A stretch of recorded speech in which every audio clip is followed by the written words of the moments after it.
பேரறிஞர் அண்ணா அவர்கள் தந்தை பெரியாருக்கு எழுதிய கடிதத்திலே சொன்னார், பெரியார் இங்கே இருக்கிறார், பேரறிஞர் அண்ணா சிகிச்சைக்காக புற்றுநோய்க்காக அமெரிக்காவில் இருக்கிறார். அப்போது திடீரென்று பெரியாருக்கு எனக்கு வாழ்க்கையில் சலிப்பு வந்து விட்டது, ஏன் வாழ்கிறோம் என்று தெரியவில்லை என்று எழுதிவிட்டார். பதைத்து போன அண்ணா அங்கிருந்து எழுதினார், தந்தை அவர்களே, எனக்கு தெரிந்த உலகத்திலே ஒரு கருத்தை சொல்லி, ஒரு தத்துவத்தை சொல்லி, அந்த தத்துவத்தை அந்த தலைவன் இருக்கிற போதே நிறைவேற்றிய வரலாறு இல்லை.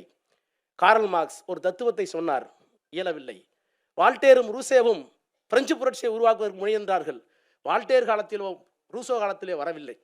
2 தலைவர்கள் தேவைப்பட்டார்கள். கார்ல் மார்க்ஸ் சொன்ன தத்துவத்தை லெனின் முன்னே கொண்டு வந்து நிறுத்தினார் நாற்காலிக்கு, 2 நூற்றாண்டு. அதே போல வால்டேர் கொண்டு வந்த தத்துவத்தை அடுத்த நூற்றாண்டிலே ரூசோ கொண்டு வந்தார். இந்த உலகத்தில் இருக்கிற பெரிய தத்துவங்கள் வெற்றி பெறுவதற்கு 2 நூற்றாண்டு, 2 தலைவர்கள். ஆனால் நான் கண்டவரை ஒரு தத்துவத்தை சொல்லி அந்த தலைவன் உயிரோடு இருக்கிற போதே அந்த தத்துவம் வெற்றி பெற்ற வரலாறு உங்களுக்கு மட்டும்தான் உண்டு.